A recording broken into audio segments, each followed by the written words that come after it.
All right, we'll go ahead and get started. Jean, whenever you're ready. Does that thumbs up mean we're recording? Okay, thanks. Well, uh, I am honored to be here and to have organized this event with my administrative assistant, Jean Fody. I worked with Thomas McGarry, who is the commander of the American Legion, and we're working on reinstating our memorial brick program. And we had wonderful conversations. And what was so beautiful about it is that Mr. McGarry ran for office a few years ago, and we're from opposite sides of the aisle. And every time he visits me in my office, we give hugs, we have great chats. He gives me really good advice. And we both came together and said, we really need to plan an event for Veterans Day. And I keep looking at my phone because I've got, these little pictures that pop up. And there's my son. And he's serving at West Point. He'll be commissioned as an Army officer in the future. And he follows a long line of family members who have served, from his grandfather who served in Vietnam in the Army, to his great-grandfather who served in the Navy and was at Pearl Harbor, to my cousin my second cousin who served in the Army as a Tuskegee Airman and had a storied career, was shot down over Germany and was a prisoner of war for 2 years and survived. So when he said in the 9th grade, I want to go to West Point, I was scared out of my mind, but also thought, of course you do. That makes sense because you grew up hearing all of these amazing stories of service and sacrifice. So I'm incredibly honored that so many people have come to join us today for Veterans Day to honor those who have committed life to service in our professional armed services, and it's just such a pleasure to see everyone here, coming together to pay tribute and to give thanks. We're going to begin with a performance from our bel canto voices and our studio singers. Then we'll hear from our council member, Jessica Brennan, and we'll also hear from our town comptroller, who is a retired captain of the U.S. Navy, Elizabeth Greenwood. Then we'll have an honoring ceremony and a placing of the memorial wreath. We'll then hear another rendition from our bel canto voices and studio singers, God Bless America, and then closing remarks from Mr. McGarry and myself. And before I begin, I would just like us all to stand and say the Pledge of Allegiance. I pledge allegiance to the flag of the United States of America and to the republic for which it stands, one nation, under God, indivisible, with liberty and justice for all. Thank you.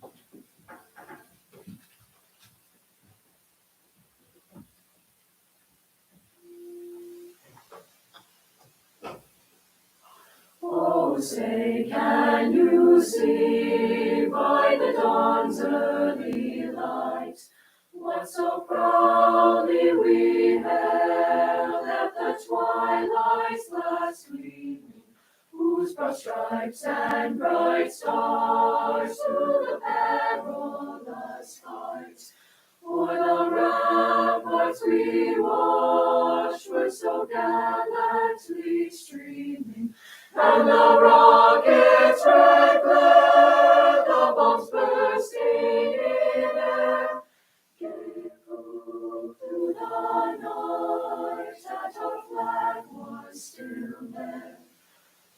say does that star-spangled banner yet wave o'er the land of the free and the home of the brave.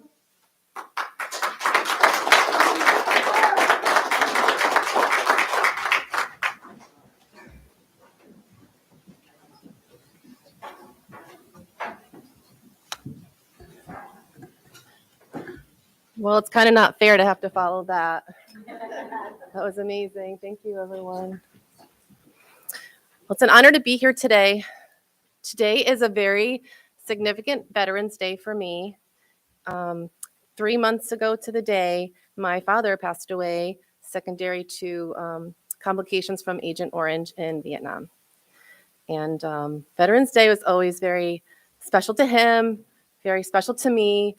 We all really honor him and honor veterans and my family.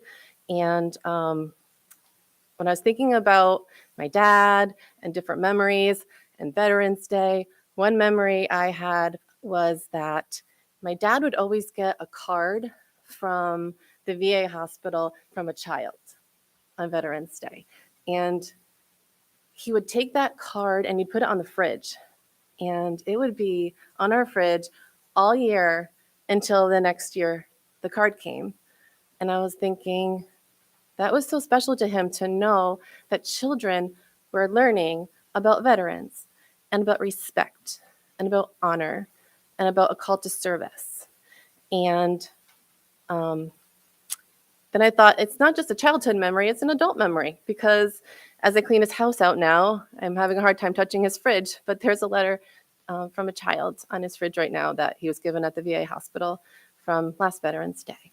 So when I think about our high schoolers here singing and our elementary school students doing parades for our veterans this week and learning about veterans and their scholastic news. I don't know if anyone remembers those, but they're still here and they're still teaching about veterans. I thought I would take some of the letters that our kids wrote and read them to you because they are much better at expressing themselves than I am, I think. So here are some examples. Dear veteran, you served well. I'm thankful to have veterans like you. It makes me so happy that you protected and served our country. Was training hard? Did you make friends? You're a hero. Dear veteran, what force did you fight in? Navy, Marines, Coast Guard, Air Force? That seems scary. You were very brave. I'm so happy you helped fight for us. What rank were you? Are you proud? Dear veteran, thank you for your service. I know you guys do a lot to protect us, and I am really thankful for you guys. You people are so brave to protect us and fight in a war. So I appreciate you guys so much. Dear veteran, thank you for all you do for our country. I think you are a great and brave hero. Thank you for your service. Thank you for protecting our country. I appreciate you. Dear veteran, thank you for serving and blocking harm from this country. I think you are a superhero. Dear veteran, thank you for protecting our country. I think you are brave, strong, and a great hero. Thank you for your service. Thank you for keeping us safe. Thank you for your service. Thank you for helping America. I am super lucky to have you. Dear veteran, what is your name? Which army are you in? What do you eat as a veteran? Thank you for making USA a good place. Thank you for your service. I love you. Thank you for training the other people. Happy Veterans Day. So, I mean, I could have gone on and on. These kids are amazing.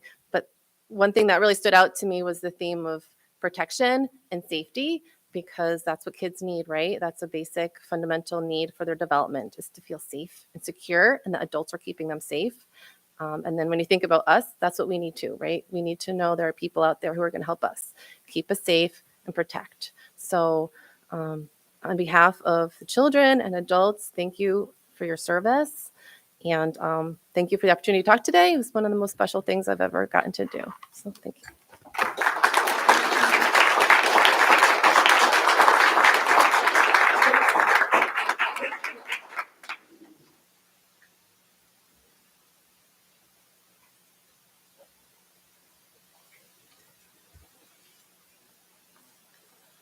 Hazard of age, unfortunately. My name is Elizabeth Greenwood, and I am a retired U.S. Navy captain. I've been retired for almost 2 years now, and thus the glasses. I was a flyer, and we don't usually get to use those, so it's a hazard, but there we are. So as odd as it sounds, I've never had any great call to serve. I do not consider myself to be any more patriotic than the next person. From my conversations with other military veterans, this is not unusual. Most of us consider ourselves to be very ordinary people. The best explanation I can come up with for my 27 years of military service is a large dose of curiosity, coupled with unbridled optimism and a strong inclination to work with others toward an end goal. Most of my military career has been based on me thinking, that sounds interesting, followed by, yeah, I bet we can do that. As I've encountered new and challenging situations, I found the most useful approach was to think, I'd better figure out how I can help with this situation, and quickly. It's amazing what can be accomplished when a group of people support one another and work as a team. In my senior year at college, we chose our fields in the Navy. That year, all the midshipmen, including the women, had to put a warfare designator within their top 3 choices. At that time, submarines were not open for women.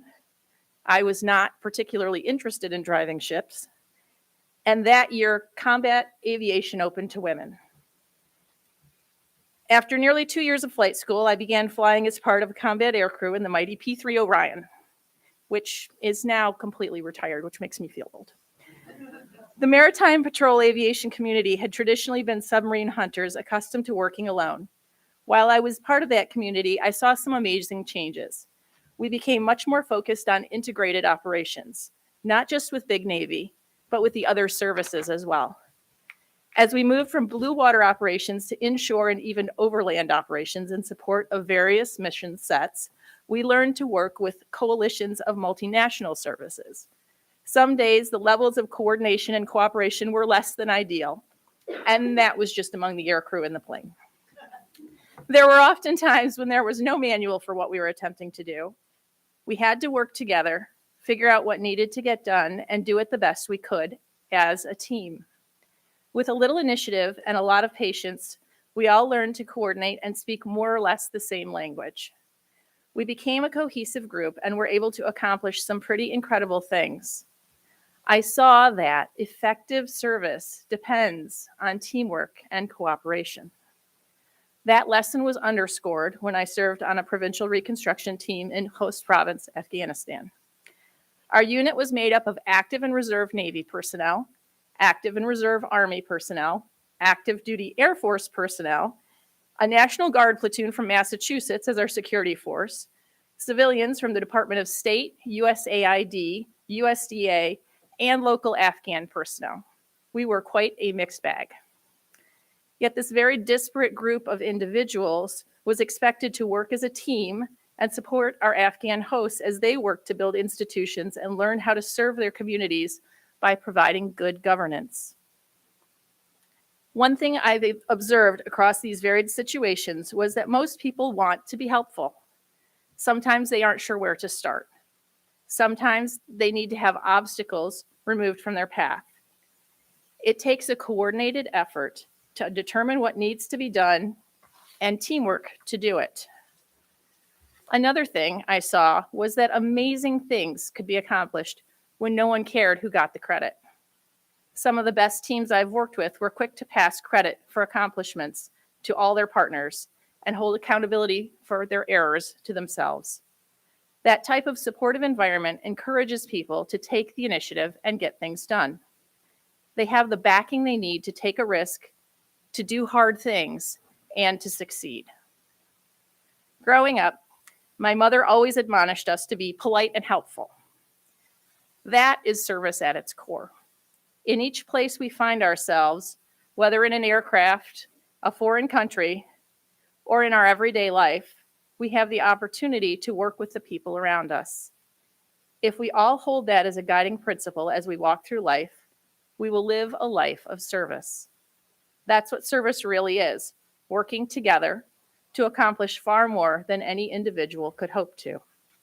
The most incredible thing I've learned through all of this lifetime of service is that very ordinary people can do extraordinary things together. Thank you.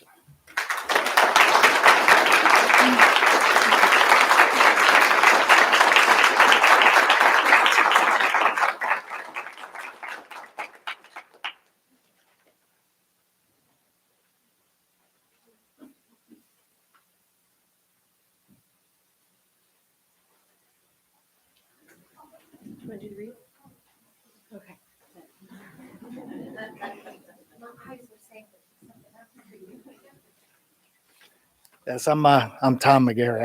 I'm the commander of the local American Legion post, and we're going to have our placing of the wreath here.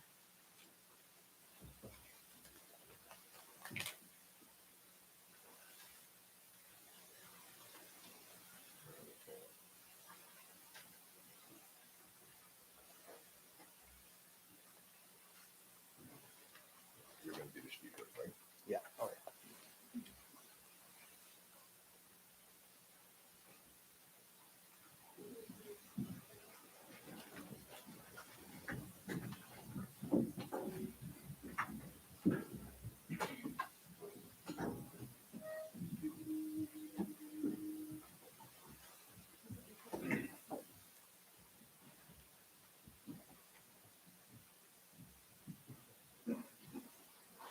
God bless America, land that I love.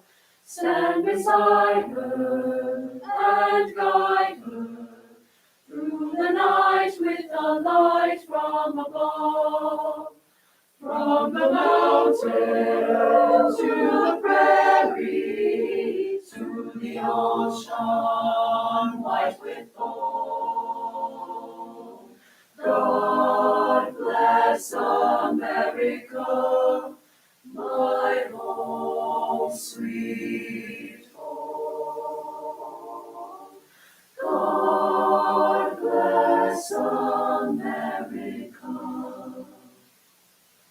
my home sweet home, sweet home.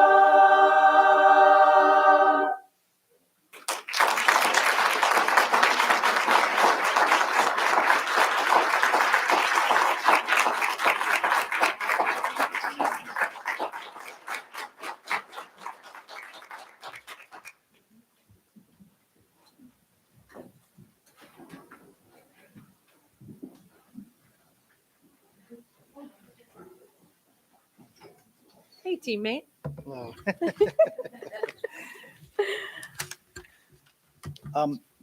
Yeah, I don't have any prepared remarks, but I do just want to thank everybody for coming to this. It's very gratifying to see this, and we want to keep doing this every year. And I would actually be very remiss if I didn't recognize John Rickard for all his support. He's given all us veterans over the years with a program we have over at the high school every year. So thanks, John. And I'm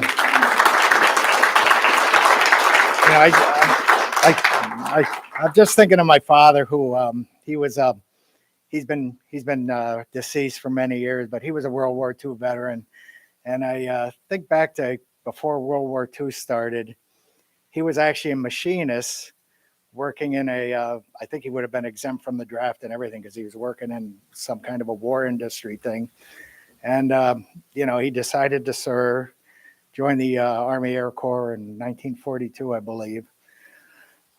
After he got out of the service, He went back to college, went to medical school, where met my mother. They both did a residency here. That's why we ended up in Schenectady and Niskayuna, New York. And I have 10 brothers and sisters. We all went to the high school. The school system here, and I have to say the school system gave us all a great education. One of the reasons every time the school budget comes up to be voted on, I always vote yes on it. So, but again, I appreciate everybody coming here. I just like to close though. I have a short prayer. If everybody could just stand and uncover. Okay, eternal Lord God, who alone governs the heavens and rules the raging seas, mercifully take under your almighty and most precious protection our country's armed forces members, preserve them from danger upon the sea, on the land, and in the air, and from the violence of the enemy. And they may be safeguarded for our country and a security for its people, and we may in peace and quietness serve you, our God, to the glory of your name. Amen. Okay, and again, thank you all for attending, and have a great Veterans Day.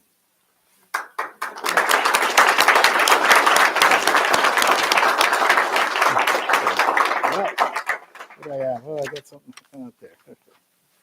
And you with them? I guess I need a new hat, but anyway. It's about teamwork. Thank you, Yes, Mr. absolutely. McGarry. Thank you, everyone. We have coffee and we have refreshments, so please stick around and join us.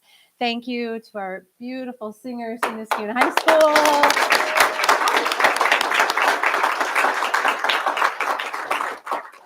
And thank you, everyone, for attending. Thank you.